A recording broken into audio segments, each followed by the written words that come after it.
Hello, Simon here again, and we're already at module number 5.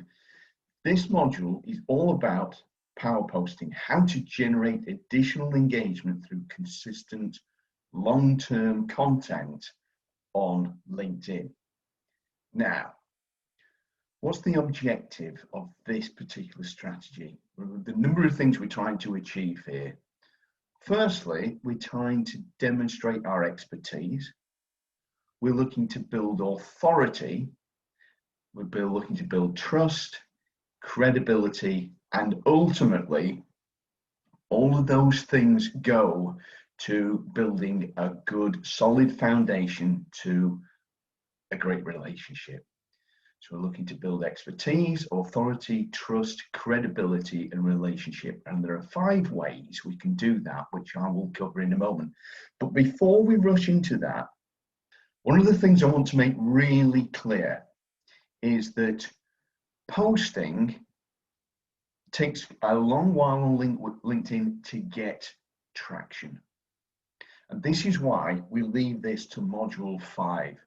It's our direct marketing, direct messaging strategies that get the early traction and engagement and leads and therefore sales. And most people don't have the luxury to wait months and months to get business rolling in. However, there is most definitely a place for posting, but I see it as a secondary approach once we've got our messaging and connecting working properly. And one of the things that people don't talk about very often about posting is that it's only your connections who will see your posts. So if you don't have many connections, then there's not a lot of point in posting. It's much more important to build your connections base so that more people see your content and therefore they're able to share it to their connections. That's how it actually works. So it's really important to have a good connection base before you start posting. Okay, so please don't start posting because you see it as the fad thing or you've heard somebody else say it's the thing to do before you've thoroughly implemented all of the strategies in our previous modules. Okay, so now we've got that said, let's look at the 5 proven strategies for power posting. The first strategy is the pain, agitate, solve the problem post.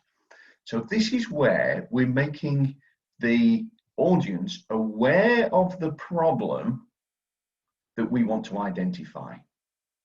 Now, hopefully, if we target our market well, they're already aware of the problem, but as human beings, what we tend to do is push our problems under the carpet until they become really big issues, don't we? So it's our job to sweep them back out from under the carpet and make them really identify with the problem, make them see that, yeah, it is an issue and it should be dealt with. Okay, and part of this reason is the next part, is to agitate the problem to make the real reader identify with the pain. Now, the reason that human beings sweep problems under the carpet is because they don't want to face up to, admit to, realize that there's a real problem and it's causing a deeper problem in their lives or their businesses. So we're hiding from the real issue. That's why we tend to ignore our problems until they become a real issue. So what we're doing here is actually twofold. Those people who are already aware that it is a big problem and they're ready to solve it, great. We're hitting them straight between the eyes. And the third part of the strategy is to offer a solution. So we're flagging up to those people who have already admitted to themselves, yeah, this is a problem and I really should just get it sorted out. The second thing we're doing is to those people who do know it's a problem, but haven't yet admitted it to themselves. And that's why we have to agitate the problem. And by agitating the problem, what I mean is, for example, take my LinkedIn work. People don't want to learn LinkedIn just because they're curious about learning LinkedIn. People want to learn how to use LinkedIn because they want more leads, high quality leads, better quality clients, more of them, more consistently. And they're all in one place on LinkedIn and they don't know how to do it. The problem isn't using LinkedIn. The problem is getting more leads, getting better quality leads, getting them more consistently. But the real problem is, well, why do they want those? Is because they want more cash flow. They want more revenue. They want to make more profits. They want to make higher profits more easily with better quality people. So the problem is not enough leads, not enough inquiries, not enough sales. The real problem is, well, of course you want to do this because without it, you're not making the revenue you could. There's cash left on the table. Your competition is taking your market share. So you better do something about it. Here's what you can do about it. The solution is LinkedIn. Learn how to use LinkedIn properly, implement it in your business. You'll get more leads, you'll get more inquiries, you'll make more sales. But because it's LinkedIn, they're higher quality people. You can get them consistently if you use a proven system, and that'll put more money in your bank, and you'll regain and even take your competitors' market share. Okay, so that's the solution. So here's a really good example from BNP. And what they're saying here, this is coupled with a really nice little video that says, headline is 40% of energy that is produced is wasted because of the inefficiency of the systems. To tackle this challenge, Energy, Metron, Michelin, and Solar Impulse, and then see more. But you can go into the video, and the video does exactly what I've just described. It talks about the pain. So the pain here is energy wastage. It agitates it. The agitation is you're wasting a lot of money and it's not great for the environment. And we've teamed up with these people to bring a great solution. All inside a little video, lovely video inside a post. And you can see how many followers they've got, nearly 1 million followers on LinkedIn alone. So strategy number 1, pain, agitate, solve the problem. Second one is social proof. And most of us will know what social proof is. It's what other people, it's not us saying that we're great, it's what do other people say about us, so testimonials, etc. But also to demonstrate. Demonstrations are the most effective way to sell anything. So social proof can be your results that you've got with clients,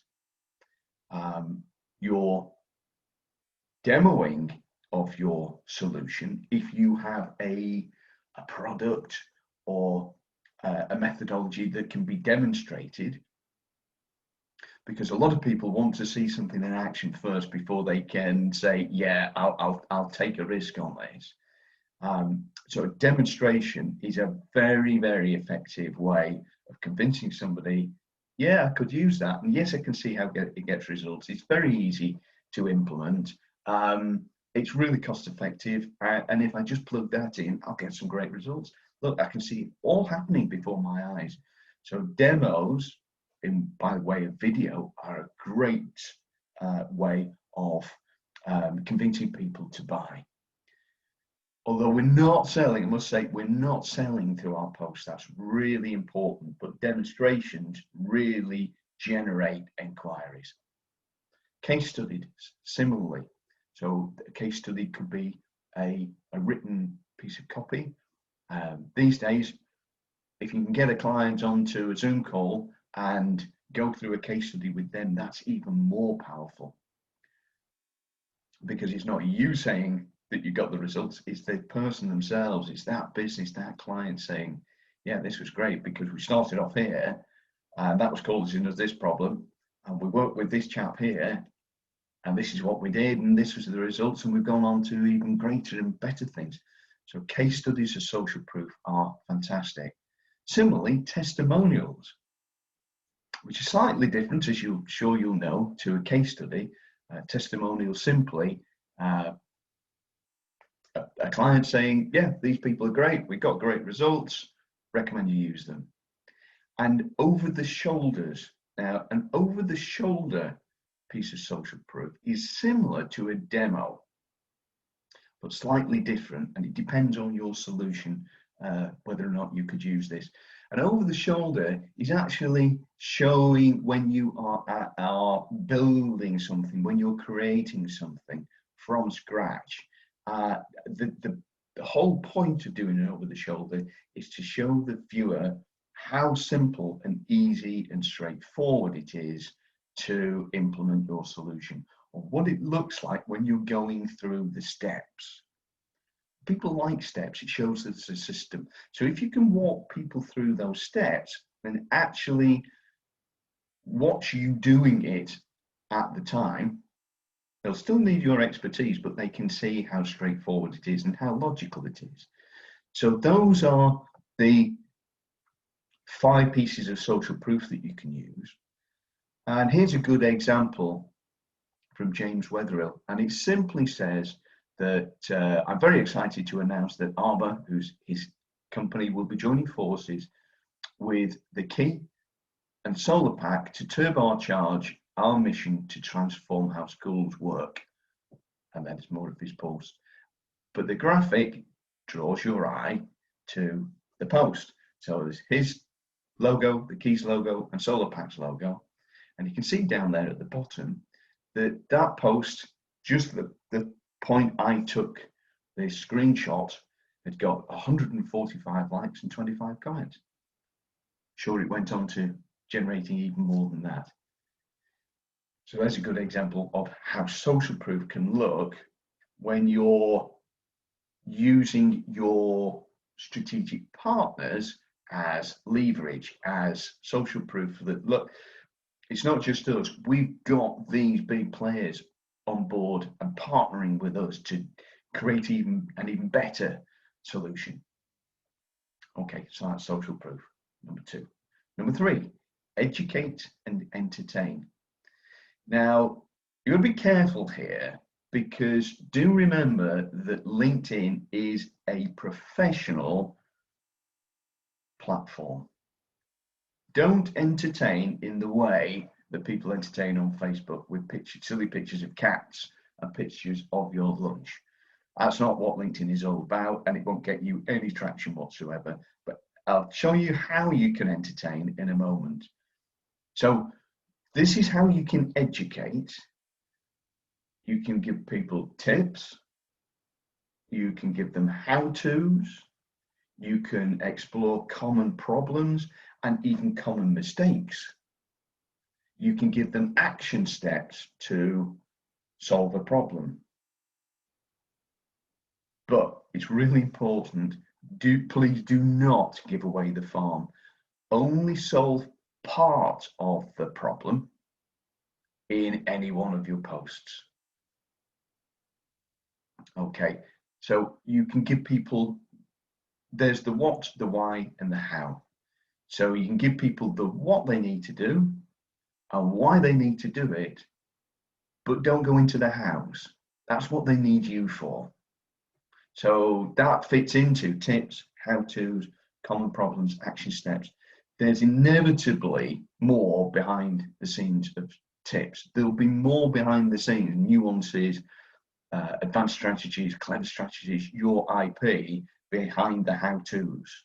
There certainly will be behind common problems.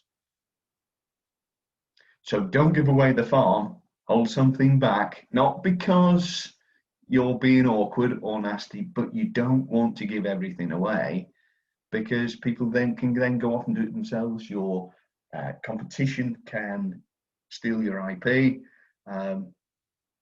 So only go so far, the what and the why, but none of the how. And here, this is an absolutely superb example of entertaining. I came across this video, and you can see this video's got 1,500 likes and 166 comments with almost 62,500 views. Absolutely superb. And this was it was a sketch between two girls exchanged. One was trying to get into a system, and the other end of the system was saying, prove you're a robot.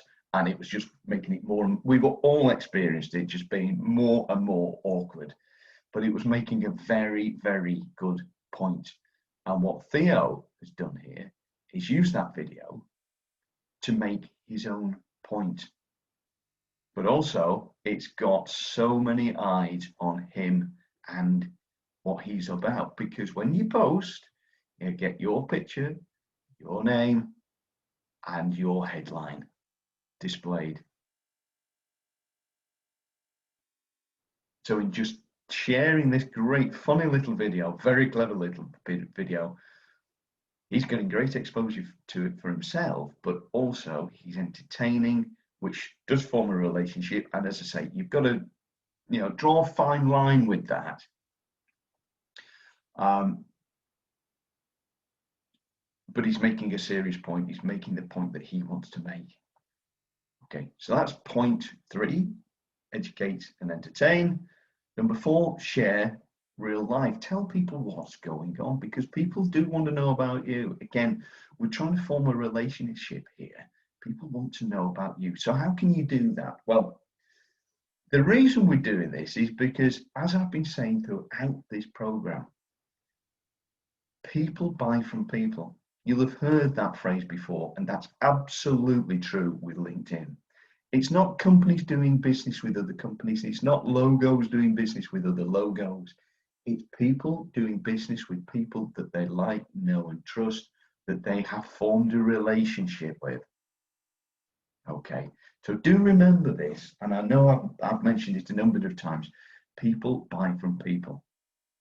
So this strategy, this share your real life posting strategy, is all about showing people that you are a real person and you do the sort of things that they do. Okay, so these can be client videos, because that's showing you that you work with other people, that and how that relationship is. It's something that your prospects can aspire to, and they can see it's nothing scary. You're a really nice person. You are exactly what you say you are, and that it will be a pleasure to work with you. So client videos are very useful. Of course, they can be case studies, they can be testimonials, or they can be of you having just a chat about a particular point that you want to make. Another way is showing your back office, what it's like in your office, what it's like in your building. You can even, if you want to, and this, not everybody's comfortable with this, is you can show your home office or your working environment, wherever that may be. Could be in the coffee shop. Nothing wrong with that if you're making that kind of point. Share who your team is. Who are your prospects going to encounter and work alongside and collaborate with? Introduce them into the frame, so people, they get a view that you've got a good, solid, dependable business and team behind you, so that they know that they can trust you and depend on you. And you may want to share news about your family and your interests. And I say may, and this is why I put a question mark there. Not everybody wants to do that. Personally, I'm not that comfortable with doing that. And again, LinkedIn is not the same as Facebook. It's a very, very different environment, and people expect different things. So be careful with that one. It's not mandatory by any means. Only do it if you're very comfortable, and use it judiciously. Again, your world. What are you interested in? What are your aspirations? Where are you moving forward to? That's sharing more personal stuff. Again, it's not something I'm overly comfortable with, in all honesty. If you're not, just don't do it. You don't have to do it, but if you are, just make sure you're doing it in the right way, and be protective of yourself and those around you. But it can be a very good strategy if you're working with the right people. And here's a great way that Virgin, who are pretty much always on point, aren't they? Virgin had this post up, which says, as we look to rebuild communities, the economy and our world, small businesses will have a huge role to play. Andy Fishburne, the managing director of Virgin, that's Andy there in their office with their team behind them. Okay, so great way of saying, look, this we're doing what we're preaching, this is what we believe. Have a look further.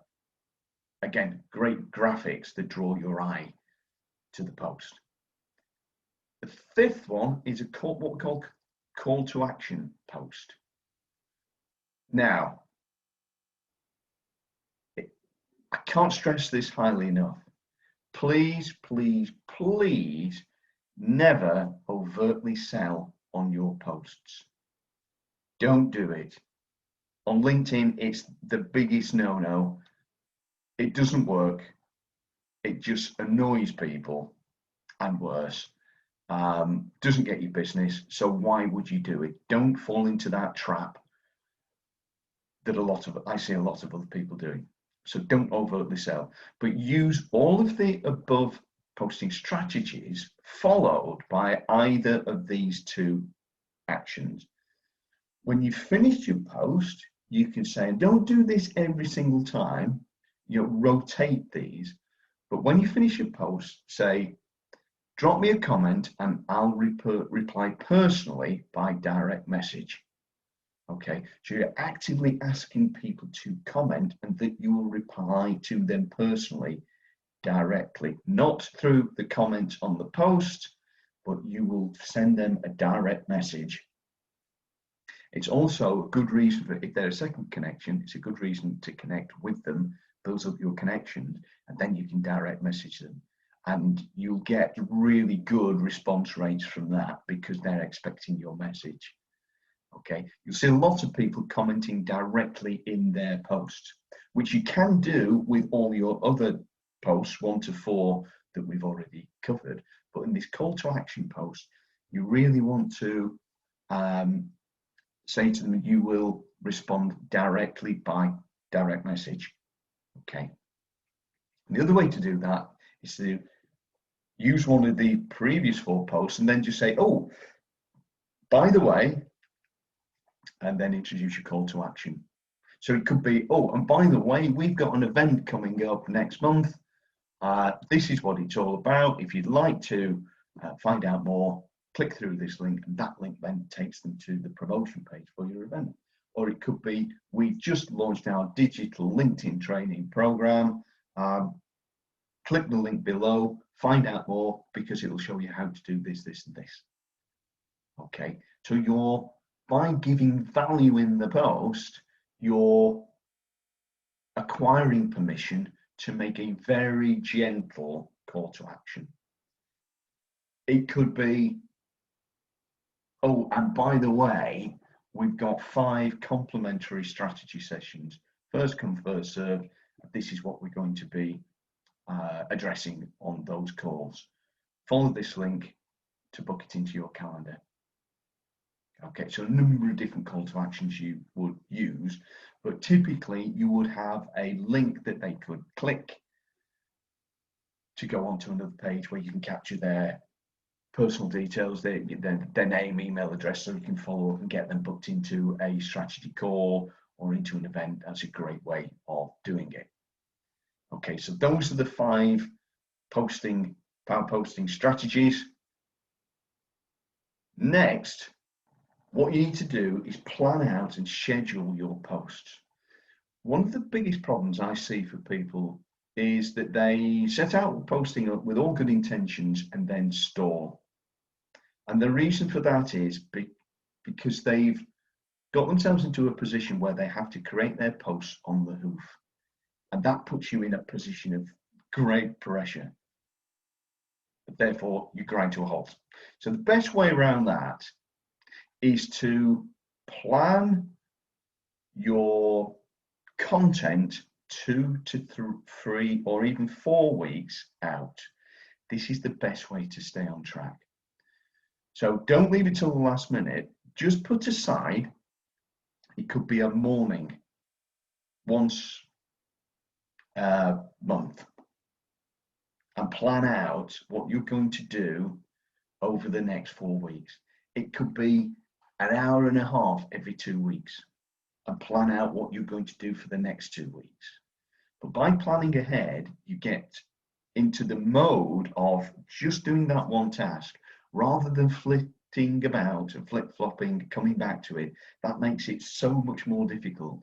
Just sit down and concentrate on that one task, either once a month or twice a month, and plan out for the weeks ahead 2 to 4 days content each week. So I would post, I'd encourage you, if you're going to post a minimum of twice a week, but no more than 4. And that 4 needs to be Monday, Tuesday, Wednesday, Thursday. Friday's pretty much dead. The weekends are absolutely dead as a dodo. So you don't need any more than 4 pieces of content per week, but I would say no fewer than 2. So if you're planning for 2 weeks ahead and you're going to do 2 posts a week, that's fine. Your audience will get used to that. That means every fortnight you only need to plan 4 pieces of content. If you're going to plan for the month, it's just 8 pieces of content. If you're going to do 4 a month, well, it's 16 pieces of content. It's not a lot, but if you just do it in one sitting, it's so much easier.